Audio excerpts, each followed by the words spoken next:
เป็นสถานที่การดองเนาะพี่น้องนี่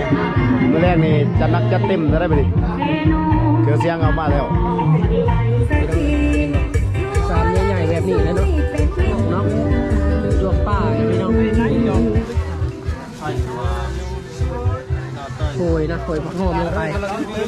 ไอ้จะสาวจะไปนี่แล้วเนาะผู้แม่เคยมีทางยูทูบเบอร์เป็นพี่ประวัตินะค่อยไปค่อยมาเด้อ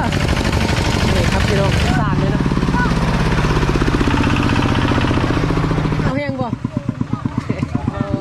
บ่มะนาวสาวมักไอ้บ่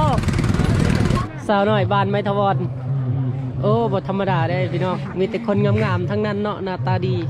สาวหน่อยอายุ12-13 ปีโอ้ผมขาวผมแดงเลยโอ้สาวอยใหญ่กว่าหมู่เนาะในนี้โอ้อันนี้ประธานใหญ่เพิ่นสบายดีนะบ่าวโอ้เห็นหุ่งบ่เห็นข่อยบ่หยอกเด้อโอ้สบายดีเจ้าแขกเนาะน้อง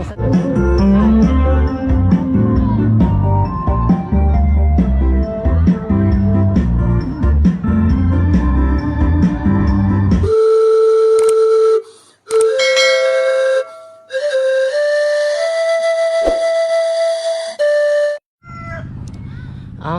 กราบทักทายสบายดีพ่อแม่พี่น้องที่เคารพและหักแพงบ่ว่าสิอยู่ในและต่างประเทศก็ยินดีตอนรับเข้าสู่ซองบาลิสเด็กดอยเนาะพี่น้องเนาะคือตอนนี้บาลิจะพา FC ทุกท่านไปเบิ่งงานดองอยู่ชนบทบ้านเฮาเนาะพี่น้องอยู่ชนบทบ้านนักเสียงคุณนะคือบาลิจะไปแห่เคยเนาะพี่น้องไปแห่เคยนะไปคนเดียวส่วนพระเจ้า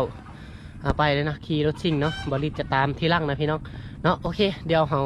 สิพา FC ทุกท่านไปเบิ่งวิถีชีวิตเขาเจ้าเนาะการเฮ็ดกินเฮ็ดอยู่การเต้นลำวงสามัคคีงานดองอยู่ชนบทลาวใต้นี่มันจะเป็นแบบใดเนาะพี่น้องซึ่งว่าอยู่บ้านดักเซงนะเมืองสันใสแขวงอัตตปือโอเคเอาไปติดตามเบิ่งและติดตามชมเนาะ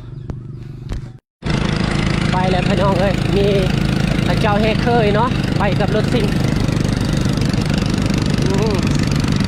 โอ้ไอ้จะสาวจะไป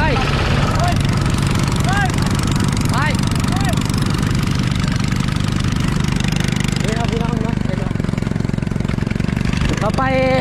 กับรถซิ่งนะไปกับรถซิ่งกับรถจักรน้ำนะพี่น้องคือว่าระยะการเดินทางของเฮานี่คือว่ามันใกล้พอสมควรพี่น้องเลยเนาะได้ประมาณ2-3 ลักนี่แหละ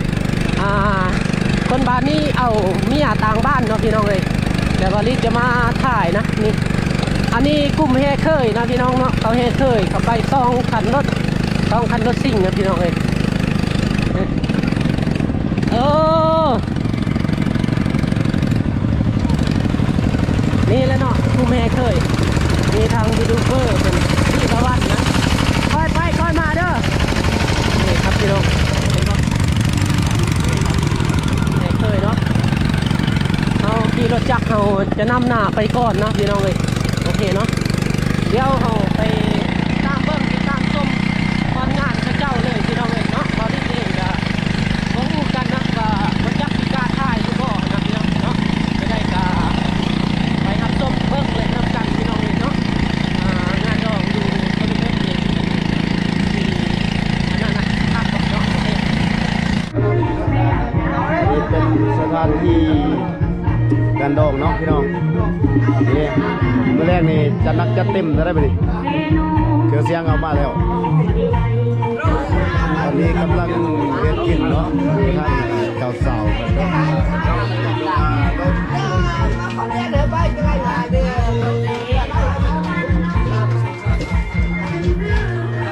สวัสดีเฮ้ยพี่น้อง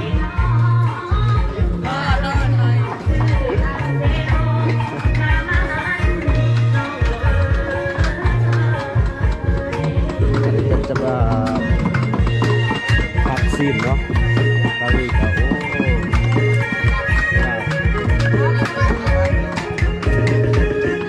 ใกล้รอนะโอเควะสุดยอดแล้ววะนี่แล้ววะยังพักได้เลยยังพักเลยเอา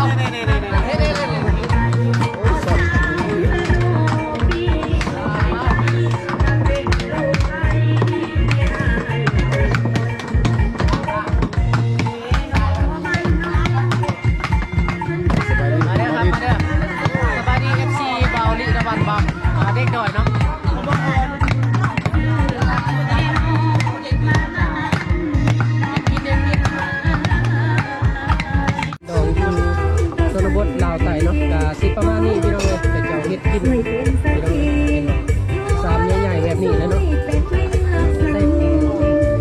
ตามไปจาน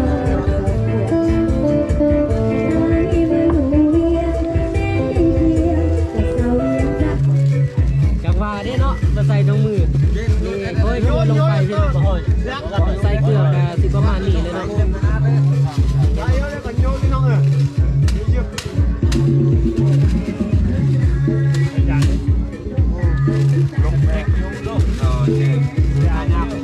โอ้ยเกลือลงเกลือมะเขือลงไปเอาขั่วนะ ใส่น้ำ พริกขั่วเอาไว้ ทอดเดี๋ยวเรา ใส่ให้มันลายเลยเสีย พี่ครับเหรอ เอาเราซองถ้วยหั่น อันนี้ก็เดี๋ยวเจอเลยกันเนี่ย เอาจ่ายเรียบร้อยแล้วเอานู่นไปไม่เลย โยฮันได้เลยเป็ดมา เหนียนี่ จะมาหุ้นนี่หุ้นเจอแล้วหุ้นเจอไม่หุ้นจะจ่ายเนี่ยแตกเครื่องอ่ะดิ โยก็เป็นเล่นละนี่แต่ที่หักเลยจ้า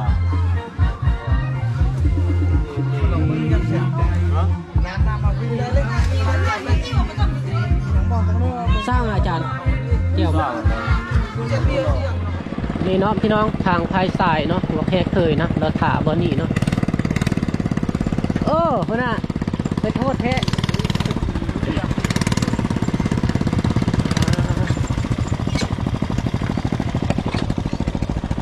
ทีมงานแค่เคยครับพี่น้องเราถาบอนี่ก็เนาะเดี๋ยวทางเจ้าสาวมาครับพี่น้องอันนี้ทีมงานเจ้าบ่าวเนาะเดี๋ยวภายสายมาครับภายเจ้าสายพี่น้องนี่เนาะคาถาบนนี่เห็นบ่โอ้นี่นะเฮเคยนะพี่น้องเอ้ยสวัสดีเขานะเป็นจะได้ยำพร้อมบ่มินี่บ่กินเบียร์สดแจ้งเนาะมินี่เนาะ แจ้งแล้ว คักพี่น้องนี่แหล้วเนาะกลุ่มบ้านไม้ทวรพี่น้องเอ้ยเอาเมียอยู่บ้านดักเสกเนาะนี่พวกเจ้าไม่แฮกเคยนะบางคนก็ขี่รถซิ่งมาพี่น้องก็มาสะเนี่ยเนาะ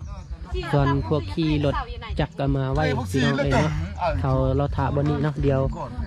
ไผยิงมาหับนะทางไผยิงมาหับเนาะไผทรายเนาะขนาดเนาะ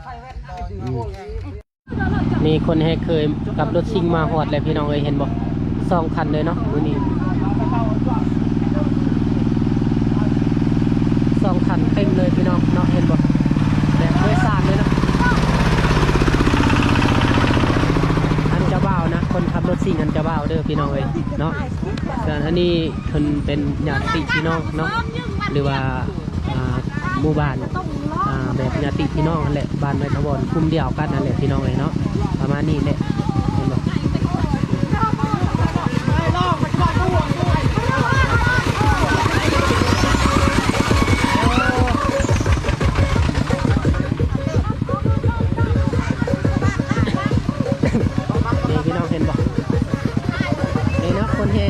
เติบเด็สบายดีเด้อจะได้หนาวแห้งบ่บ่มันหนาวมันหนาววันนี้รู้สึกว่าหนาวเนาะพี่น้องมันหนาวคนน่ะนี่ครับพี่น้องโอ้ผู้แซ่บผู้สาวเนาะน้องๆนี่มาห่วมงานแล้วก็มาแห่นี่โอ้โคตรม่วนเลยพี่น้องกะประมาณนี้เนาะ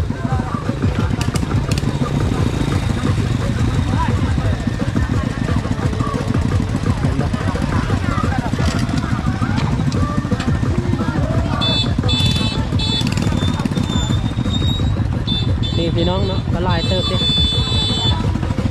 เนี่ยอันนั้นก็ยูทูบเบอร์คือกันเนาะบ่าวดีตะวันเพิ่นพี่น้องเนาะ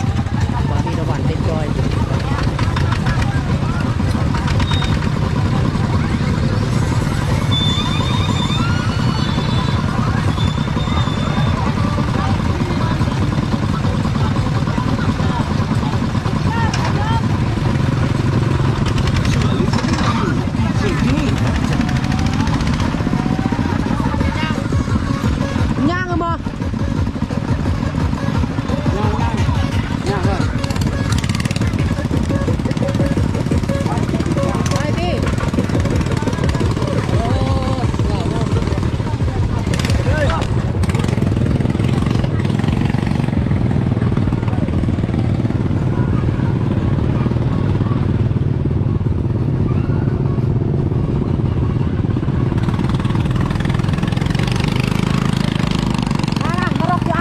ถ่ายคลิปอันเดอร์น้ำมาร็อกมาซ่องเลยนะคือถ่ายแล้วต่อหน้าตาบอลที่ว่าไงหน้าตาหน้าถ่ายแล้วต่อตาไงถ่ายด้วยแล้วต่อเลย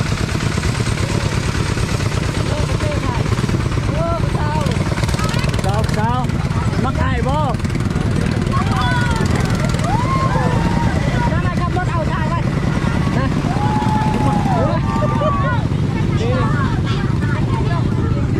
นี่ครับพี่น้องไปยืมเล็กตามหมดเลยนี่แหละเนาะพี่น้องแกเคยต่อไปเลยเอ้ยdi barat terima mau di barat terima bisa noน้อย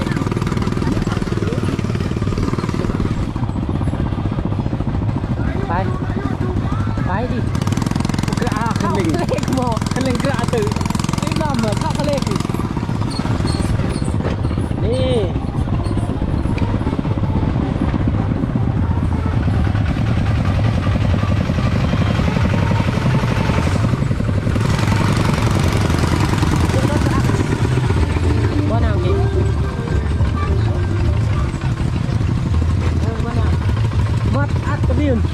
โอ้ยมันเคยขับรถดีไหมนี่มาร่วมงานเจ้าทางไทยสายบ่แม่โอ้ดีน้องเนาะแม่เคยนะแต่ติดต่อหน้ามีเนาะ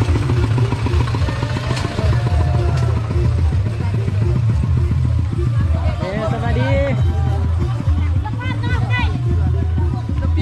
ท่านเจ้าบ่าวน้องพี่น้องนี่นี่เจ้าบ่าวเนาะใส่เจ้าสาวเด้สบายดีอ่องนี่เจ้าบ่าวพี่น้องเลยนี่ความรอเนาะธรรมดาได้เจ้าบ่าวนี่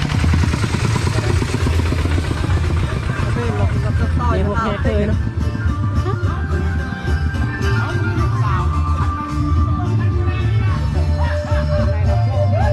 เจ้าเร็ว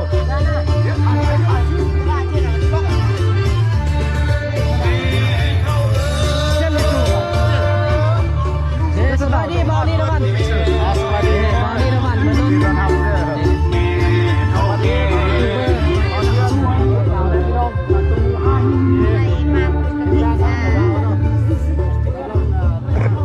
ทีมงานเจ้าบ่าวพี่น้องกำลังเกี่ยมเฮเคยเนาะในห้องบ้านดักซิงเลยพี่น้องไอ้ยาเมาแล้วบ่ไอ้ยาเมาแล้ว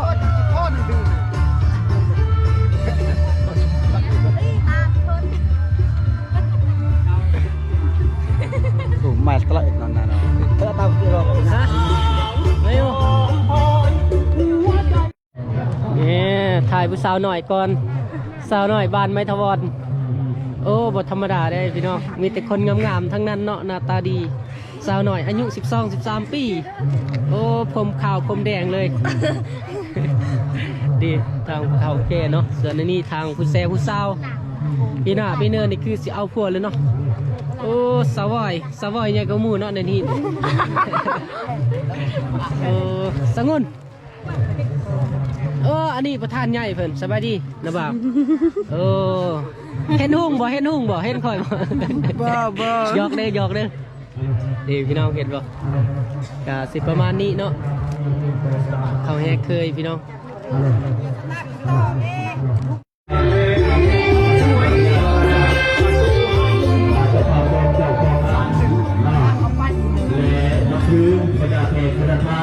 แล้วได้ดำโยได้มาจ้องสกายดื้อดิเซตเบียเฮืองให้น่ะ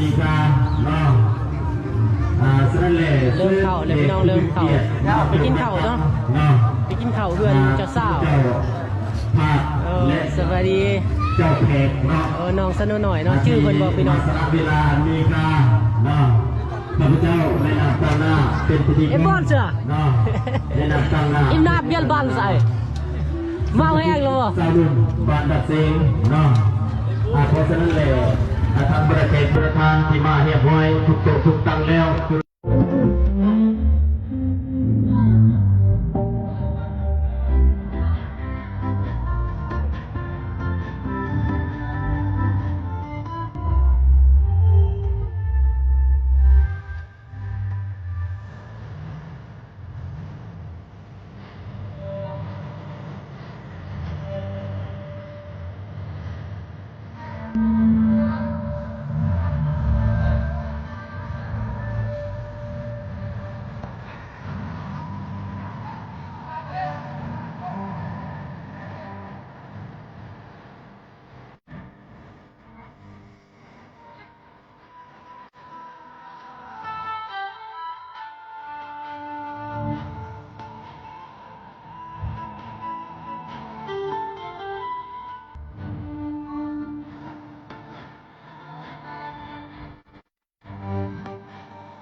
ยังเลยยังบุญเพลงเด้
ซึ่งอะไรเนาะ